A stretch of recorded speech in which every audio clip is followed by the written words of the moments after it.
one red, pour out the Jameson for ancestors to swig.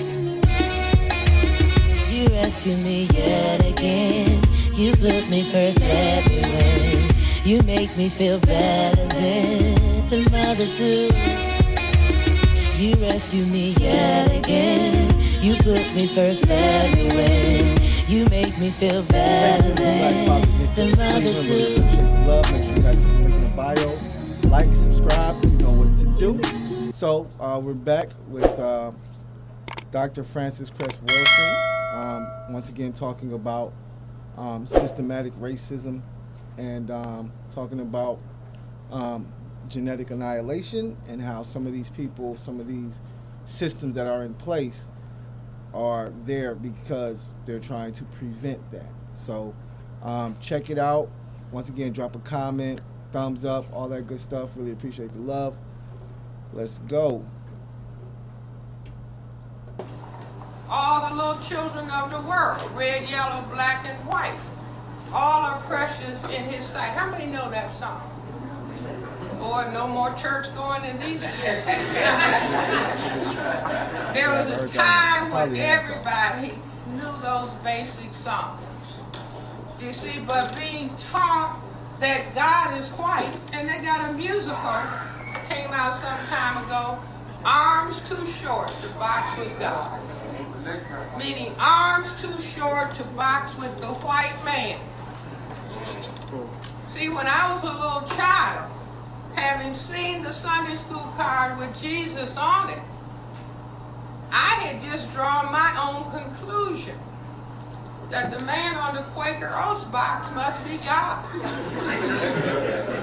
See, he was somewhat older with white hair. Jesus was younger, so, you know, now we thank him for the food. We just had this big Quaker Oats box in the pantry. I mean, that was my conclusion. But if you, any of you, saw a Sunday school card with the white Jesus, your brain jumped to that conclusion too without your knowing it. That's called a subconscious conclusion. So anyway, this was deeply programmed in our thinking, but I tell people that the truth is you cannot hide it. That it will come out in material. It will come out through the subconscious. Because if we break the name Jesus down in Ebonics, it spells just us. Just us. That's who we're waiting for. Just us. Just us. To get our heads together. Now say that as black people, we greet each other a zillion times a day. We're saying, hey, what's happening? What's happening? What's happening? Because we don't know what's going on. See, we keep running into a wall and wondering how come things haven't worked out. Because we have been deceived. We have been told we are in a democracy. That's where everybody is equal. The truth and the reality is that we are in a system of racism, white supremacy. See, we're told that the system of democracy has imperfections. No, we are in a system of white supremacy that has been perfected. And that's why we keep staying basically in the same position. And as long as we don't understand we're dealing with a system, every week we just complain another black man has been shot, another black man has been killed.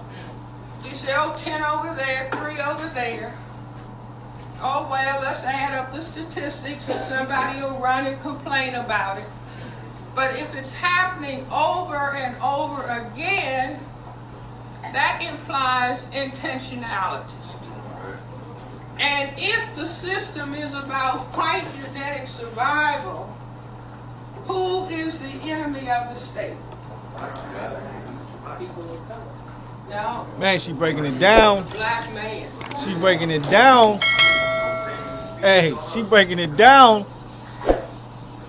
See, in a war, if you can take care of the business as defined, the problem is white genetic survival.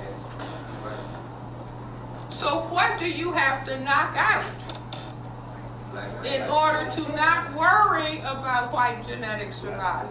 Everybody's not white. Exactly. The attack has to center on the black man. Because we make Now, years ago, a different color. 1970s, Chinese make Chinese. I was teaching at Howard University College of Medicine, and I would have Neely Fuller lecture every Monday night from 8 until 1 o'clock in the morning. And it would be students and people from the community. And Mr. Fuller used to talk about the system. All right, so I'm just breaking down what she just said, but because I just said Chinese make Chinese, and you guys might have been like, what is he talking about? So I was just thinking about what she was just saying about how, the annihilation is for the black man. Because at first I'm like, all non-whites, but she said, no, specifically the black man. So then I had to think a little bit more, and I said, oh, okay. Because first off, a lot of races don't marry outside their race that often. Black men marry outside our race the most. So if they're marrying inside their race, they're keeping their race alive because they're marrying their own kind. Whereas black people, we should be marrying our own kind, but we're out there, messing around and dating white women. So in a way, I don't know, is it helping? Is it helping to annihilate them? I don't know. I don't know how to look at that. I don't know, because I don't know. Is it a good thing that they're going out there dating white women? I mean, I don't agree with the snow bunny crisis. I wouldn't date a white woman. But at the same time, if it's helping to annihilate their race, I'm just saying, it's two sides to every coin. But let's get back to it. Racism, white supremacy is going to have black men wearing dresses. Now, she said this in 2010, y'all. And now this is old, 1970. It's an old thing. About 72, 73. And that sounded so far out. Nobody, what's he talking about?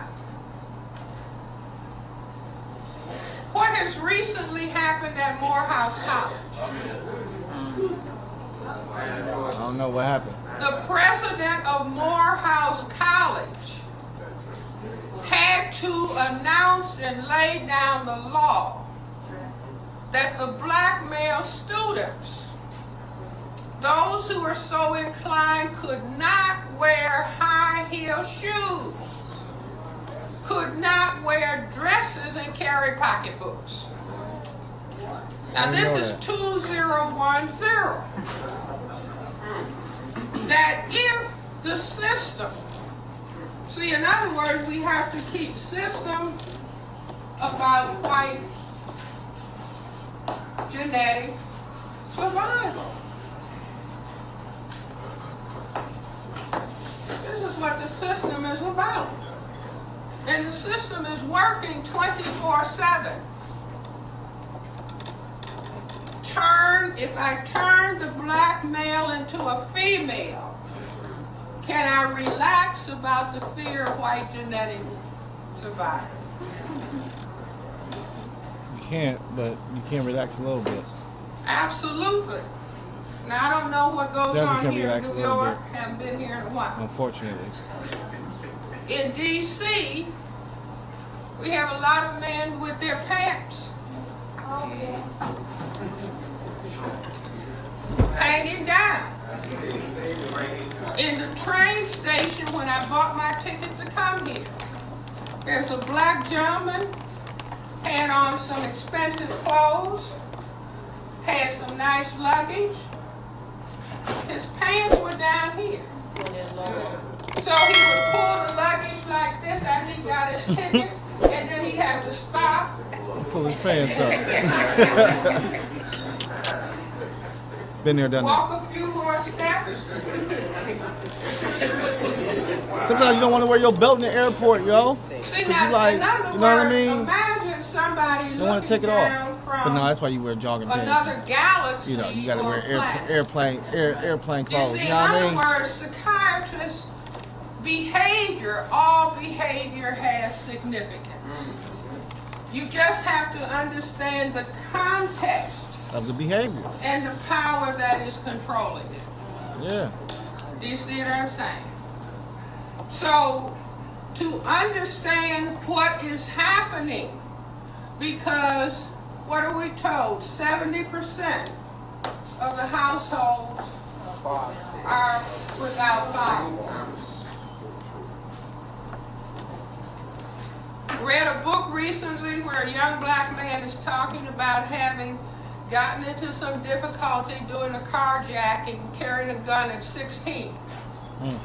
And he said in the book, I had to go to prison to find my fathers. He said, fathers. He said, in prison was the first time he had an opportunity.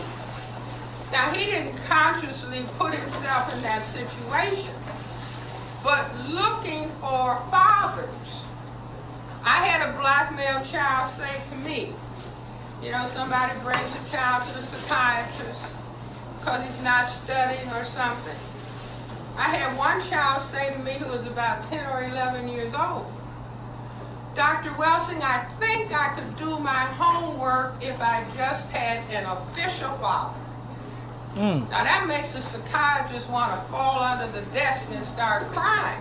That's crazy. I had another child say, An official father. if I had a father, he could at least have taught me what goes on under the hood of a car. I had another child. All these children are brought into the psychiatrist because somebody says, teacher, Acting up or principal, they're smart, but they won't do their homework.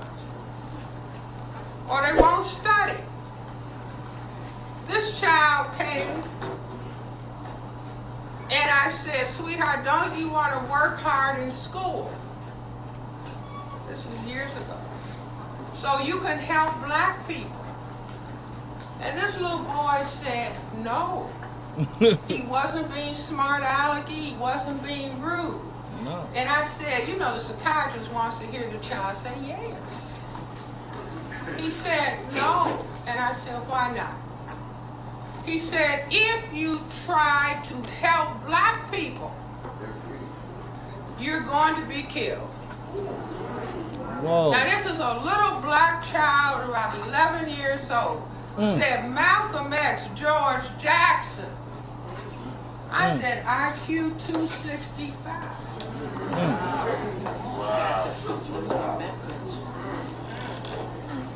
If you try to help black people, you are going to be killed.